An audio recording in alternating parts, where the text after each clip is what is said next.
11월 27일 금요일 새벽기도회 및 가정예배를 시작했습니다. 다 함께 찬송가 425장 하나님께 찬송 올려드리겠습니다. 찬송가 425장입니다.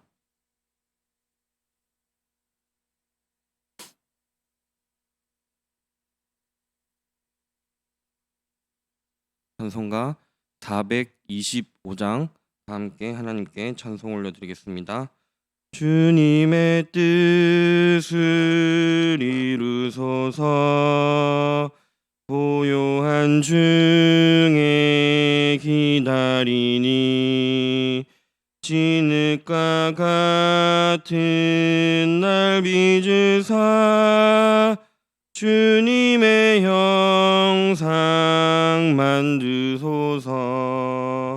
주님의 뜻을 이루소서. 주님 발 앞에 엎드리니 나의 맘속을 살피시사 눈보다 희게 하옵소서. 주님의 뜻을 이루소서. 병들어 몸이 피곤할 때 권능의 손을 내게 펴사 강건케 하여 주옵소서. 주님의 뜻을 이루소서. 온전히 나를 주장하사 주님과 함께 동행함을 만민이 알게 하옵소서. 아멘. 하나님의 말씀 다니엘서 5장 13절부터 23절까지의 말씀입니다. 구약성경 다니엘 5장 13절부터 23절까지의 말씀입니다.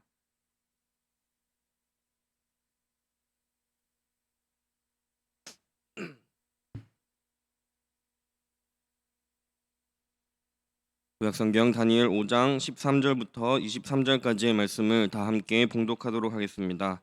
이에 다니엘이 부름을 받아 왕의 앞에 나오매 왕이 다니엘에게 말하되 내가 나의 부왕이 유다에서 사로잡아온 유다 자손 중에 그 다니엘이냐. 내가 내게 대하여 들은즉 내 안에 있는 신들의 영이 있으므로 내가 명철과 총명과 비상한 지혜가 있다 하도다. 지금 여러 지혜자와 술객을 내 앞에 불러다가 그들에게 이 글을 읽고 그 해석을 내게 알라 하였으나 그들이 다 그 해석을 내게 보이지 못하였느니라. 내가 내게 대하여 들은 너는 해석을 잘하고 의문을 푼다 하도다. 그런즉 이제 내가 이 글을 읽고 그 해석을 내게 알려주면 내게 자주색 옷을 입히고 금 사슬을 내 목에 걸어주어 너를 나라의 셋째 통치자로 삼으리라 하니 다니엘이 왕에게 대답하여 이르되 왕의 예물은 왕이 친히 가지시며 그럴지라도 내가 왕을 위하여 이 글을 읽으며 그 해석을 아뢰리이다. 왕이여 지극히 높으신 하나님이 왕에 붙인 느부갓네살에게 나라와 큰 건세와 영광과 위엄을 주셨고 그에게 큰 건세를 주셨으므로 백성들과 나라들과 언어가 다른 모든 사람들이 그의 앞에서 떨며 두려워하였으며 그는 임의로 죽이며 임의로 살리며 임의로 높이며 임의로 낮추었더니 그가 마음이 높아지며 뜻이 완악하여 교만을 행함으로 그의 왕위가 패한 바 되며 그의 영광을 빼앗기고 사람 중에서 쫓겨나서 그의 마음이 들짐승의 마음과 같았고 또 들나귀와 함께 살며 또 소처럼 풀을 먹으며 그의 몸이 하늘을 젖었으며 지극히 높으신 하나님이 사람 나라를 다스리시며 자기의 뜻대로 누구든지 그 자리에 세우시는 줄을 알기에 이르렀나이다. 벨사살이여 왕은 그의 아들이 되어서 이것을 다 알고도 아직도 마음을 낮추지 아니하고 도리어 자신을 하늘의 주제보다 높이며 그의 성전 그릇을 왕 앞으로 가져다가 왕과 귀족들과 왕후들과 후궁들이 다 그것으로 술을 마시고 왕이 또 보지도 듣지도 알지도 못하는 금, 은, 구리, 돌로 만든 신상들을 찬양하고 도리어 왕의 호흡을 주장하시고 왕의 모든 길을 작정하시는 하나님께는 영광을 돌리지 아니한지라. 아멘. 하나님의 통치 원리 교만한 자를 낮추심이라는 제목으로 말씀을 나누도록 하겠습니다. 기독교 역사에서 1500년 이상 전에 내려온 7가지의 대제가 있습니다. 7가지의 대제에는 교만, 시기, 분노, 나태, 탐욕, 탐식, 정욕, 그리고 허영이 있습니다. 이 7가지 대제는 성도를 유혹해서 넘어뜨리고 하나님과 멀어지게 하며 우리 교회 공동체를 파괴합니다. 고신대 신원하 교수가 쓴 죽음에 이르는 7가지 죄라는 책이 있는데, 교수님은 책을 소개하며 이 목록은 4세기 사막 수도사가 만들었지만 우리 인간의 내면의 욕망과 그것을 부추기는 유혹에 맞서 싸우며 하나님께 나아가고자 애쓰는 21세기 우리 그리스도인들에게도 여전히 유효하다고 이야기합니다. 그의 책에서 교만에 대해서 쓴 부분을 보면 교만을 이렇게 이야기합니다. 역사적으로 교회는 단순한 윤리적 개념을 훨씬 넘어서는 신학적인 개념으로 교만을 이해해 왔다. 이것이 일반 윤리학계와 교회 전통의 현저한 차이점이다. 성경은 교만을 단순히 자기를 높이는 것을 넘어 하나님을 떠나 스스로 자신과 자기 삶의 주인으로 살아가려는 태도라고 가르친다. 아우구스티누스는 인간의 첫 범죄 아담과 하와의 죄는 하나님의 통치를 거부하고 스스로 하나님처럼 되어 자신과 세계를 통치하며 살려고 한 것이었다라고 해석했다. 이 신원하 교수님의 책에서 이야기하는 것처럼 성경과 기독교 교리에서는 교만을 모든 죄의 근원으로 봅니다. 교만으로부터 시작해서 모든 다른 죄들이 파생되는 것으로 봅니다. 또한 성경이 말하는 교만이 무서운 이유는 단순히 자기 자신을 높이는 것이 아니라 살아계시고 통치하시는 하나님을 거부하고 무시하는 것이기 때문입니다. 예레미야 49장에 보면 에돔을 향한 하나님의 말씀이 나옵니다. 그 예레미야 49장 16절을 보시면 이런 말씀이 있습니다. 바위 틈에 살며 산 꼭대기를 점령한 자여, 스스로 두려운 자인 줄로 여김과 내 마음의 교만이 너를 속였도다. 내가 독수리같이 보금자리를 높은 데에 지었을지라도 너를 끌어내리라. 이는 여호와의 말씀이니라 라는 말씀이 있습니다. 그러니까 에돔이라는 족속이 산 꼭대기를 점령하고 스스로를 두려운 자로 여겼으며 독수리처럼 높은 곳에 보금자리를 만들었습니다. 그런데 하나님께서 말씀하시기를 내 마음의 교만이 너를 속였도다 라고 이야기하시면서 교만한 에돔을 끌어내리겠다라고 말씀하십니다.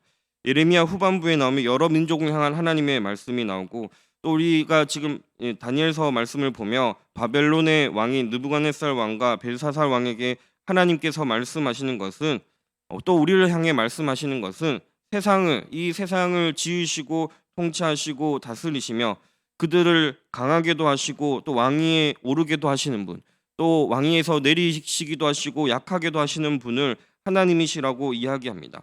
다니엘서가 이야기하는 주제도 하나님이 세상을 통치하신다라는 것입니다. 오늘 본문에는 두 사람이 등장합니다. 다니엘과 벨사살 왕입니다. 이 두 사람은 아주 대조적인 인물입니다. 다니엘은 하나님을 높이고 의지할 줄 아는 사람이며, 벨사살 왕은 오늘 본문에서 교만한 인물로 나옵니다. 오늘 본문에서 두 사람을 통해서 우리에게 주시는 하나님의 음성을 듣는 시간이 되기를 바랍니다. 먼저 첫 번째로 다니엘은 하나님을 높이는 사람이었습니다. 다니엘은 우리가 아는 대로 머나먼 타국에서 포로인 신세로 살아가게 됩니다. 그가 느부갓네살 왕 때 다니엘은 높은 관직을 하사받았지만 이 느부갓네살 왕의 아들인 오늘 본문에 나타나는 벨사살 왕의 그 잔치에는 초대받지 못했습니다. 오늘 본문 13절에 보면 벨사살 왕은 다니엘을 이렇게 다니엘의 정체성을 이야기하는데, 나의 아버지가 유다에서 사로잡아온 유다 자손이라고 이야기합니다. 다니엘, 너는 사로잡혀온 사람이라고 이야기합니다. 다니엘이 보여준 실력으로 다니엘은 높은 상과 관직을 받았지만 느부갓네살 왕에게 높은 지위와 받은 것과는 별개로 여전히 전리품 취급을 받는 타민족으로, 외국인으로 취급받는 것을 알 수 있습니다. 본문에서 다니엘의 나이가 주석에 보면 80세 정도 되었을 것이라고 이야기합니다. 다니엘은 아주 어릴 적에 포로로 잡혀왔지만 여전히 변함없이 하나님만을 그 왕으로 모십니다.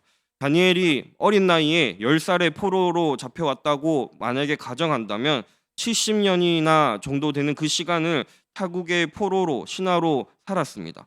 다니엘은 10살 때 이미 왕이 주는 음식을 먹지 않기로 결단했습니다. 그리고 오늘 본문에서도 다니엘은 왕이 주는 것을 거부합니다.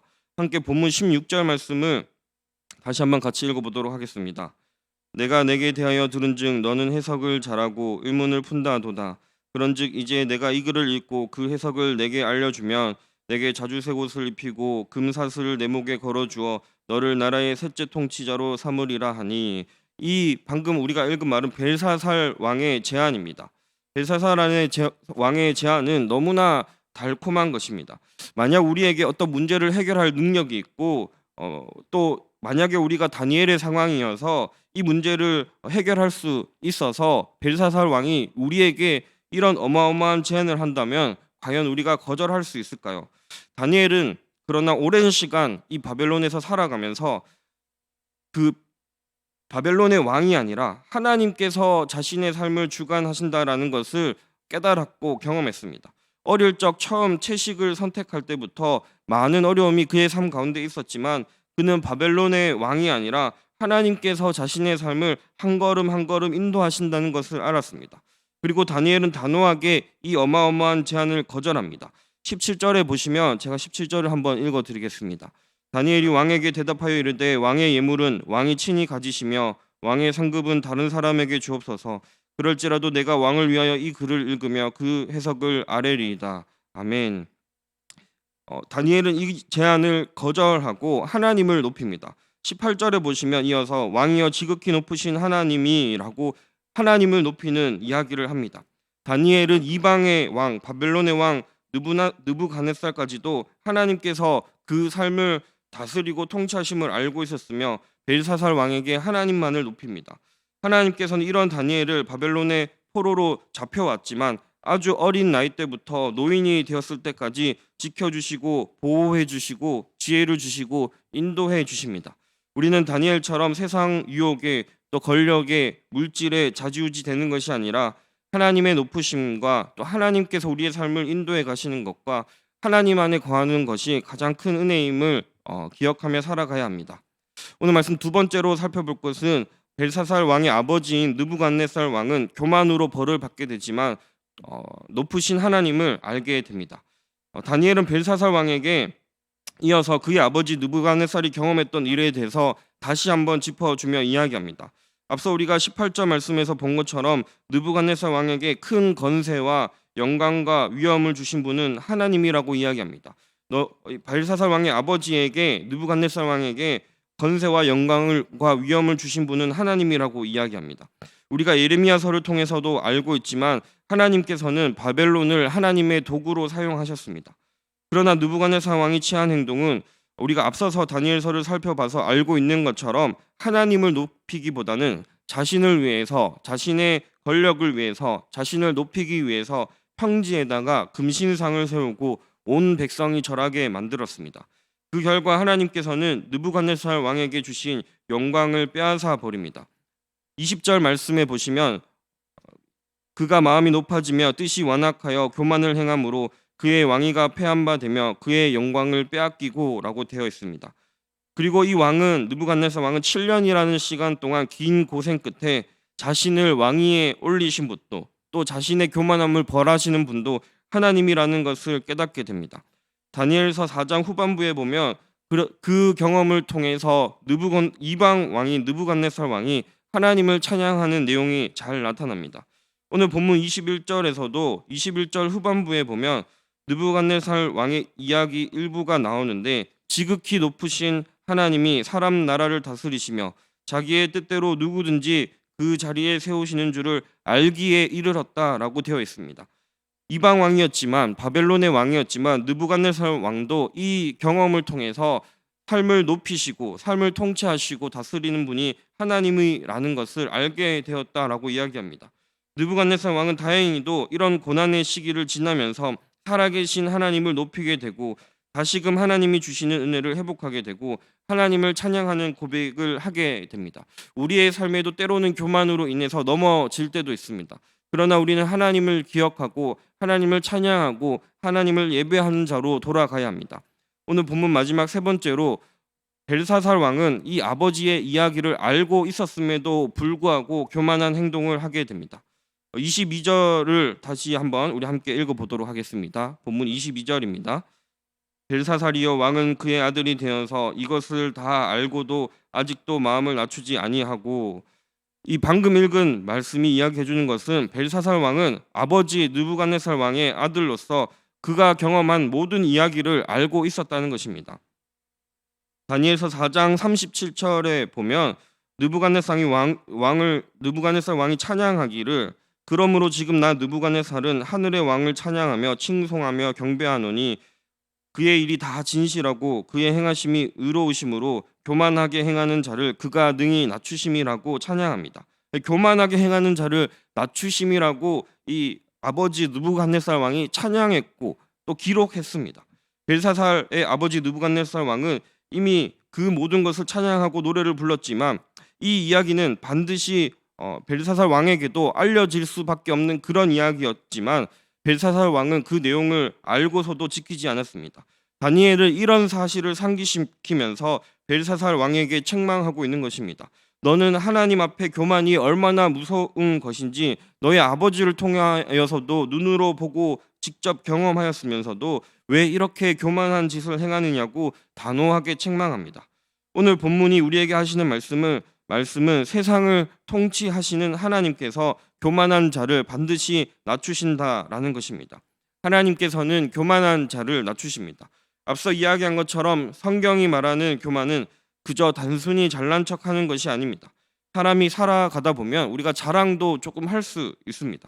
근데 성경이 말하는 교만이 무서운 이유, 그 교만의 본질은 성경에서 교만이란 나에게 부를 허락하시고 나에게 높은 직분을 허락하시고 나에게 은혜를 허락하신 하나님을 잊어버리고 하나님을 무시하는 행위이기 때문에 무서운 것입니다.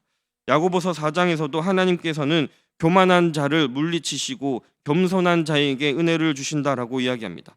그러면서 하나님을 가까이 하라, 그리하면 하나님께서 너희를 가까이 하시리라고 야고보서에서는 이야기하고 있습니다.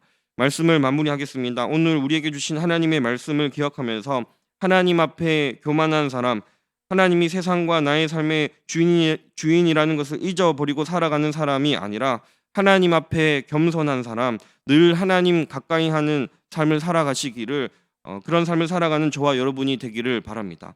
기도하겠습니다.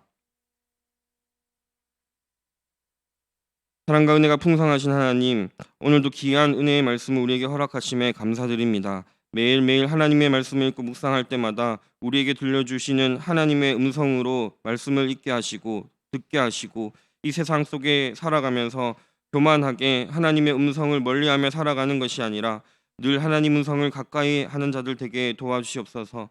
벨사살 왕처럼 교만한 자, 하나님을 멀리하는 자, 하나님을 거부하고 무시하는 자가 당하게 되는 벌을 수없이 들어서 알고 있음에도 불구하고 여전히 우리의 삶의 모습 가운데 교만한 모습이 있다면 주님 용서하여 주시고 우리가 교만하게 살아가는 죄를 짓지 않게 하시고 하나님 사랑하는 마음이 넘쳐나게 하시고 하나님 앞에 겸손하게 살아가게 하시고 우리가 의무적으로 기도하고 말씀 보고 예배 드리는 것이 아니라 하나님 사랑하는 마음이 넘쳐나서 기쁨과 찬송으로 주님 앞에 나아가는 자들이 되도록 인도하여 주시옵소서.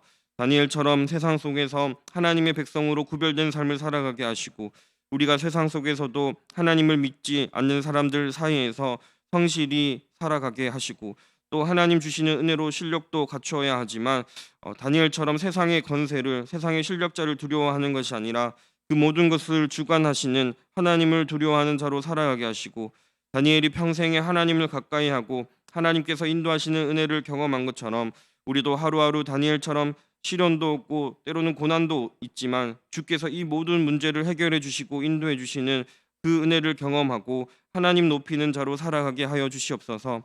우리 새벽 기도의 자리에 나와서 또 가정의 자리에서 하나님을 기억하고 하나님을 사모하고 예배하는 모든 우리 소소문 교회의 가정들, 성도들 한 명 한 명 하나님께서 기억하여 주시고 세상 속에서 살아갈 때에 믿음이 흔들리지 않도록 하나님께서 붙들어 주시고 다니엘처럼 때로는 수많은 유혹들을 경험하지만 언제나 어디서나 하나님 경외하는 삶을 살아가게 하시고 다니엘처럼 하나님 주시는 능력으로 세상 속에서 믿음으로 승리하는 자들이 되게 하여 주시옵소서.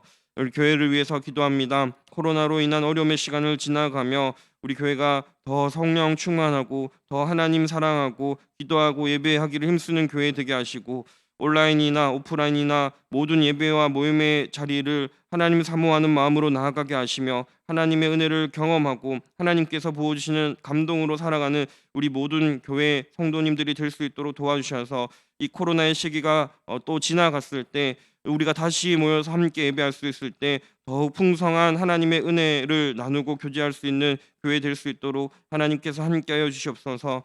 우리 모든 성도들이 몸은 떨어져 있지만 하나님을 향한 사랑이 더욱 깊어져 가게 하시고 서로를 향한 마음이 더욱 뜨거워지게 하시고 서로 기도하며 또 서로 함께하며 힘든 자들 어려운 자들 마음이 지친 자들을 위해 서로 기도하고 격려하고 하나님의 사랑을 나누는 하나님 기뻐하시는 교회 되도록 주님의 손으로 붙들어 주시옵소서. 이제 수능이 일주일 남았습니다. 또 그 나이 학생들에게 인생의 가장 큰 시험이고 중요한 순간입니다. 그런데 코로나가 겹쳐서 더욱 힘든 마음들을 가진 학생들이 많이 있습니다. 하나님께서 안전을 지켜주시고 모든 일정들 가운데 하나님께서 함께해 주셔서 주님 이 시간들 안전하게 지나갈 수 있도록 도와주시옵소서. 나라와 또 우리 민족 가운데 여러 경제적인 어려움 또 코로나로 인한 어려움들이 있습니다. 하나님께서 지켜 보호하여 주시고 하나님께서 이 문제들 가운데 함께해 주셔서 우리의 삶에 시련이 찾아오지만 다니엘처럼 하나님 의지하고 살아가는 나라와 민족이 될 수 있도록 하나님께서 지켜주시고 보호하여 주시옵소서. 이 모든 기도의 제목들 주님께 맡기며 예수님의 이름으로 기도드립니다. 아멘. 하늘에 계신 우리 아버지, 아버지의 이름을 거룩하게 하시며 아버지의 나라가 오게 하시며 아버지의 뜻이 하늘에서와 같이 땅에서도 이루어지게 하소서. 오늘 우리에게 일용할 양식을 주시고 우리가 우리에게 잘못한 사람을 용서하여 준 것 같이 우리 죄를 용서하여 주시고 우리를 시험에 빠지지 않게 하시고 악에서 구하소서. 나라와 권능과 영광이 영원히 아버지의 것입니다. 아멘.